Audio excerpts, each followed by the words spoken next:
Okay. 4 little kittens. Oh, I hate my life sometimes. Could be worse. Once upon a time, 4 kittens were born in the corner of a barn. I wonder what kind of cats they'll grow up to be, thought the mother cat. She licked her 4 new babies proudly. They were still tiny. Their eyes were sealed shut, and they could only mew and snuggle close to their mother's warm side.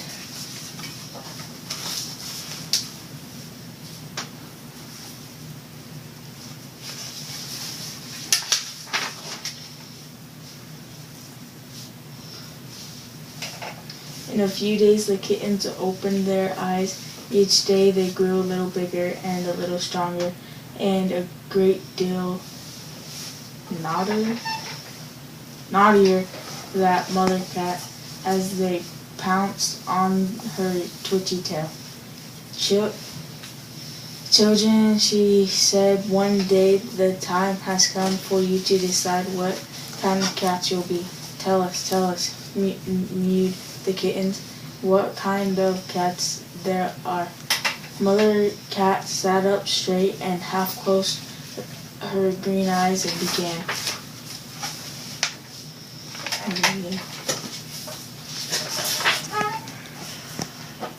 There are alley cats.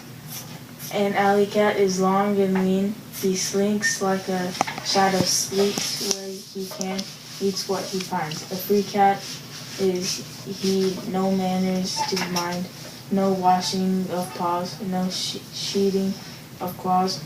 No, he does what he likes and nobody knows but he.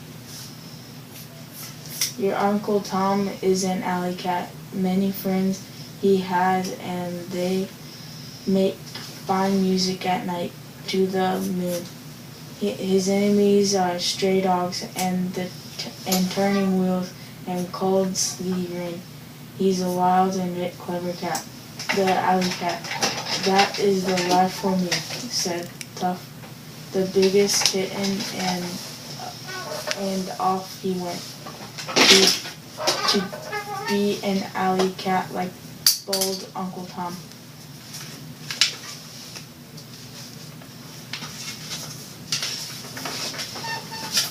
Now Uncle Tar was a ship's cat. Mother cat went on.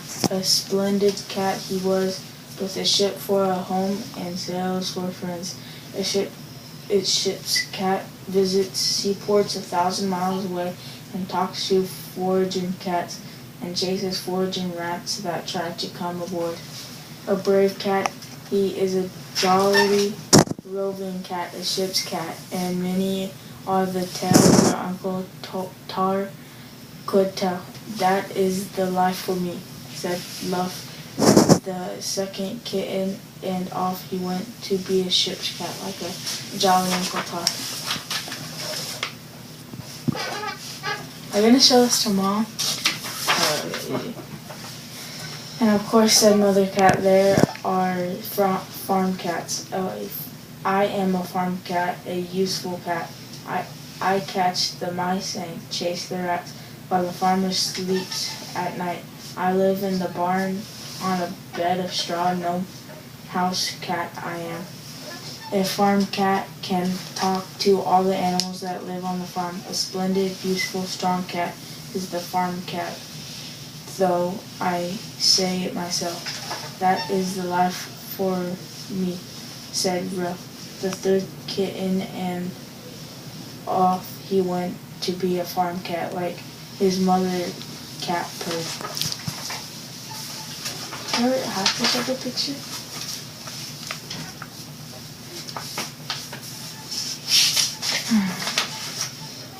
Now the smallest, youngest kitten was called Muff. Muff was gentle and playful and pretty, and always kept her white paw clean.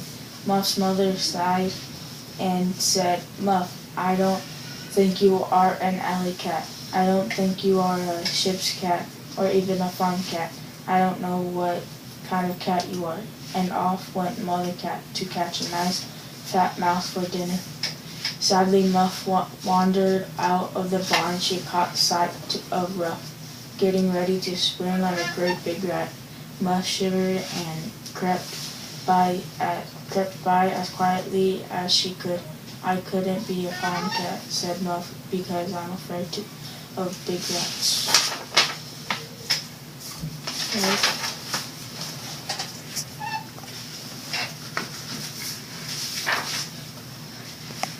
Muff wandered out of the barn and down to the village. She saw plump little Tuff doing his best to look lean and wild like an alley cat. Woof woof, barked a little straight off, and Tuff arched his back and bristled his fur and spat and hissed in his best alley cat way. The little dog ran away, and so did Muff. Down to the river she ran and she saw Luff on a big ship in the harbor. The sailors were busy with ropes and things, but already Luff had curled up in a place where he wouldn't be in the way. Soon Luff would be visiting cats 1,000 miles away, just like Uncle Tart. Muff waved goodbye. I wish I knew what kind of cat I am, she sighed.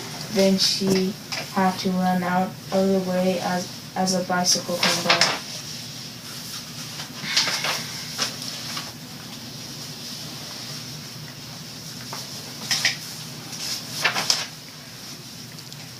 It began to rain and Muff got cold and wet. She didn't like that at all, and she shook her wet paws crossly.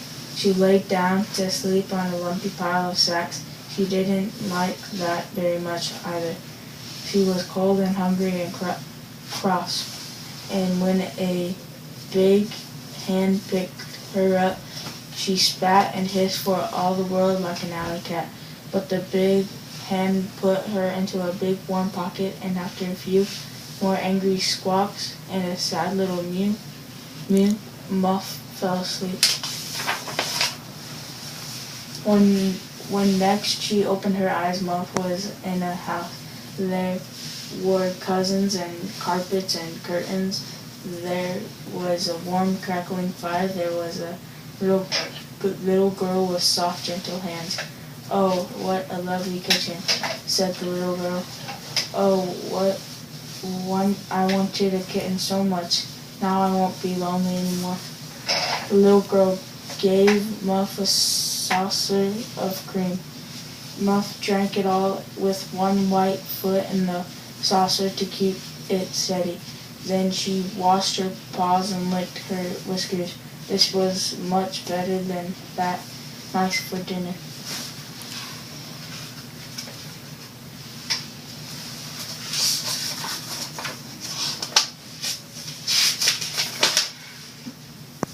The little girl played with Muff. She dangled the string and Muff jumped and pounced in her prettiest way, and the little girl laughed with delight. Muff purred.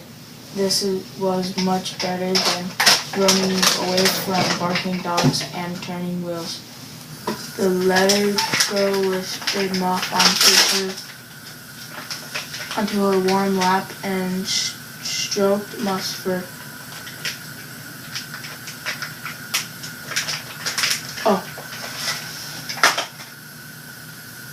Oh, it's nice to have a kitchen," said the little girl happily. Muff poured loudly. This was much better than a pile of lumpy sacks or even a bed of straw. "This is the life for me," purred Muff. "I know what kind of cat I am at last. I'm a cushion and cream cat, a purring cat, a cuddlesome cat, a playful cat, a little girl's cat. I'm a house cat." And so all 4 kittens lived happily ever after. Tuff in his alley because he was an alley cat, Ruff on his farm because he was a farm cat, Luff on his ship because he was a ship's cat, and Muff on her cousin's cushions in her house with a little girl because she was a house cat. The end.